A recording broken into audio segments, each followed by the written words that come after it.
अस्सलाम वालेकुम everyone, welcome to my YouTube channel. My name is Hasan Ali.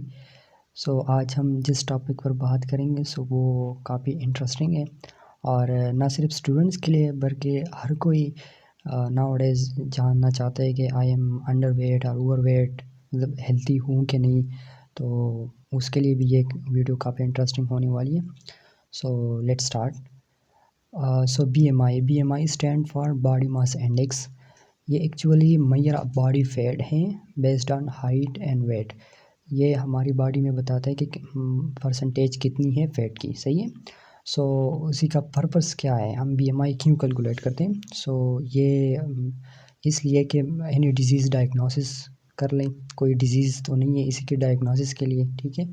इसके अलावा फ्लूइड स्टेटस का, फ्लूइड डेफिसिट है या फिर एक्सेस है, उसकी मेजरमेंट के लिए। इसके अलावा ड्रग डोज कैलकुलेशन के लिए, उसी के लिए भी काफ़ी इम्पोर्टेंट है। और ड्रग्स की इफ़ेक्ट देखने के लिए वेट के अकॉर्डिंग ये बताया जाता है ना, कैलकुलेट किया जाता है। इसके अलावा इंडिकेशन ऑफ न्यूट्रिशनल स्टेटस कि वेदर द पर्सन इज़ मल न्यूट्रिशन है उसकी या फिर अंडर न्यूट्रिशन है, तो ये भी BMI से पता लगाया जा सकता है, ठीक है।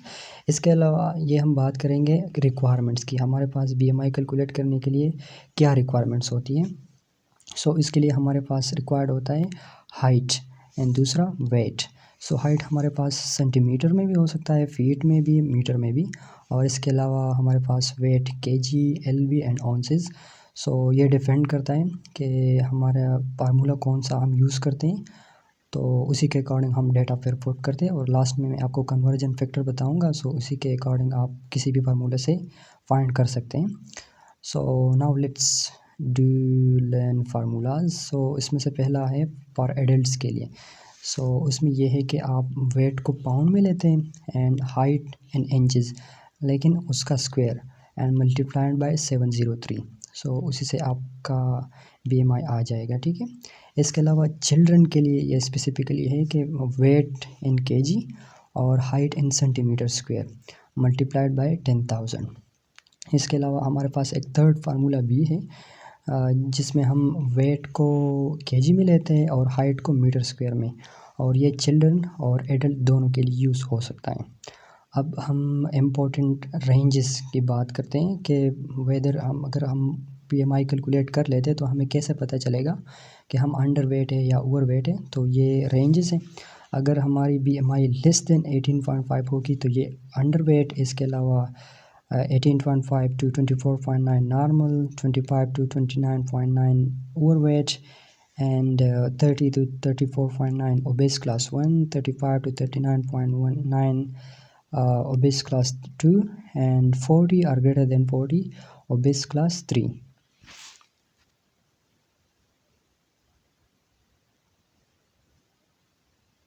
अब हम बात करते हैं चिल्ड्रंस के लिए रेंजेस की। इसको बताने से पहले हम कंसिडर करते हैं कि फॉर एग्ज़ाम्पल हमारे पास एक रूम है और उसमें 100 बेबीज़ है ना। अगर किसी बेबी का 25 परसेंटाइल है, ठीक है, तो व्हाट डज़ इट मीन, ये हमें क्या शो करता है। इसका मतलब ये है कि इस रूम में अगर 100 बेबीज़ है ना, तो 100 babies are normal and healthy. तो इस बेबी का वेट 25 से ज़्यादा है एंड 75 से कम है, सेम एज के बच्चों से, सही है।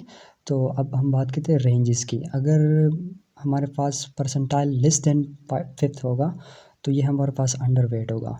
इसके अलावा 5th से लेकर 85 तक healthy and risk for over weight हमारे पास होगा 85 से 95।